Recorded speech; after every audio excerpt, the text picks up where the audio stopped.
Art for anyone is a way of paying attention to their souls. And by paying attention to your soul, that is what keeps you young. That's what keeps you vibrant. Um, and um, and I don't think there's anything more important you can do. Than and if you pay attention to your soul, that reinforces the value you have for self, and also reinforces the value that how you want to maintain yourself and your house, your temple. So art, photography, drawing, painting, um, is when people go. It was when people go inside, and as the more they go inside, they nurture their heart, they nurture their soul.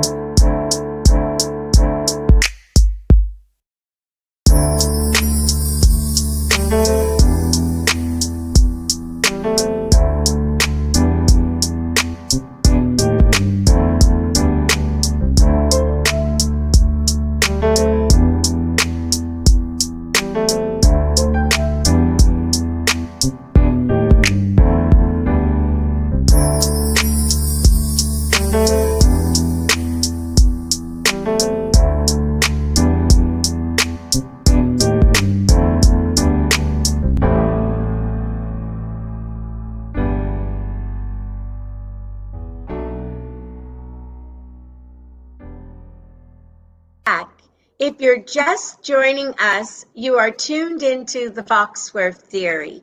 And I'm your host, Eugenia Foxworth, and today's guest is Chester Higgins. Now, Mr. Higgins, what did you learn from your years of photography?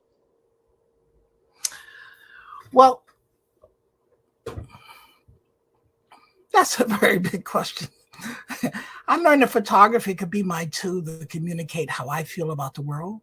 It could be my tool to embrace the world around me, and my way of making love to the world. Um, and I think that communication is very important. And as an artist, that's the form that really I have that speaks to me, and that I tend to use. I'm glad that it's a vehicle, a universal language vehicle, so that I can appreciate my cousins, the culture of my cousins and my sisters, and we can all see how I feel and their appreciation.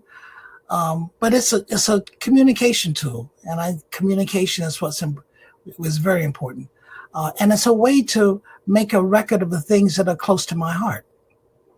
So it's been a companion, and I think that art for anyone is a way of paying attention to their souls. And by paying attention to your soul, that is what keeps you young. That's what keeps you vibrant.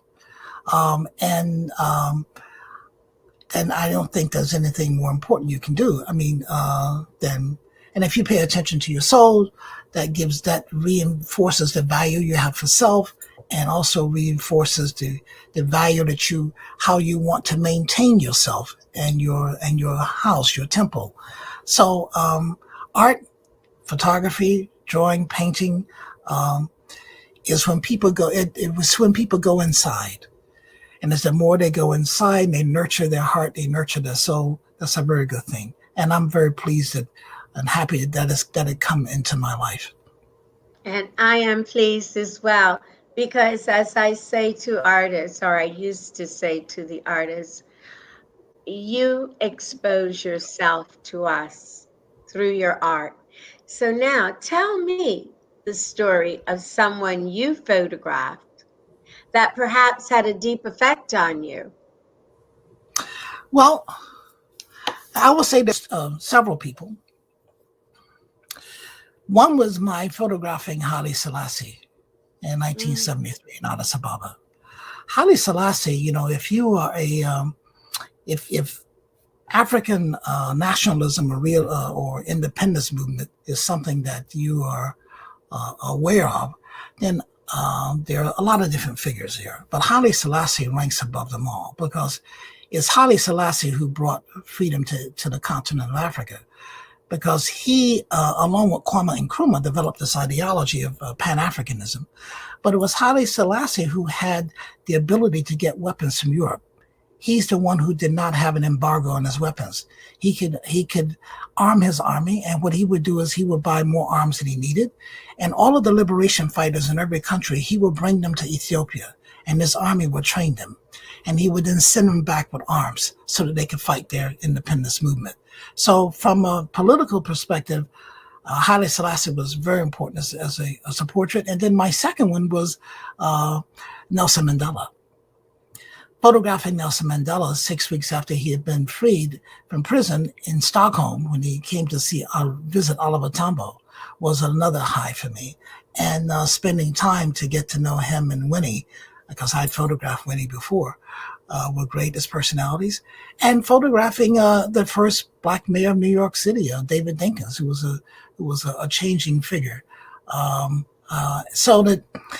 then, there are people like the South African singer Miriam Makeba, as well as Aretha Franklin, Sister Aretha, photographing her at the Apollo Theater. I mean, with my picture of her with sweat just bursting out of her face because she was working so hard.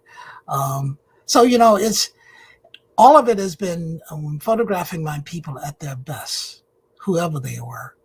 Has been the thing that makes my heart smile, and I feel the purpose that I have a camera in my hand, and having a way to get those images out, whether that's in a newspaper or in books, to share that with other people so we can all celebrate together what I've seen and what I've embraced.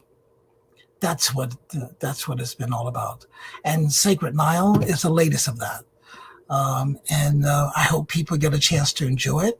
It's on Amazon. Please order one for yourself, and you get it. You'll probably want some for your friends as well. And that's good. That's the whole idea, because Sacred Nile identity is foundational. Oh, absolutely. And I'm going to interject one little thing. When Nelson Mandela came to the States and he did the parade around where all the artists, we had all gotten together, those in the art world, and he drove by and we had banners on the galleries. That was very special, and David Dinkins was the mayor at that time. So I'm aging myself, but I do remember. Now, tell me something. Where did you grow up? I grew up in a little country town of 800 people in southeast Alabama called New Brockton. And I went to a school called Tuskegee. So I spent all of my formative years in Alabama until I came to New York in 1970 at the tender age of 24. Oh, yes. Well, I'm only 29, so I understand. So you're so well preserved. So how did you develop a love of photography? I know you told us about the cameras and all, but about you, how did you develop this love? Well, I think it was I was looking for a way to communicate to the larger community and to ourselves issues that I thought were not being covered about our greatness. And I considered writing, actually. But then, if you're a writer, you understand what I'm about to say. Writing is never complete. You write something, you look at it again, you change. You're always making changes. You sleep on it. You're always making changes. To me, I found that, and I guess I'm just too impatient. So for me, the camera offered an opportunity to be able to make statements within a hundredth of a second and codify so many levels of statement into one image and then move on to something else. So I say to people, if you want to get very intellectual, academic about it, say, my images are meant to look simple. But the more you know about what you're looking at, you then see the different layers of information that are packed on top of it. But that's because I tried my ultimate goal here is to be next to you. I don't want to create any walls between you and my information. I don't even want to put myself in the picture so it doesn't create a distance between you and the information. Because the information is I'm doing it because I love it. And and everything I look at, I choose to look at things that I love, and I choose to make statements about things that I love. I don't choose to make statements about things that disturb me or that I'm happy about or I don't love. So what I bring to you is from my heart is the love that's possible through the camera. And look, we all see. That's the first things we do. You woke up this morning, you were blessed. All of us are blessed who woke up in the morning because both of our eyes opened. We saw another day. A lot of people didn't make it that way.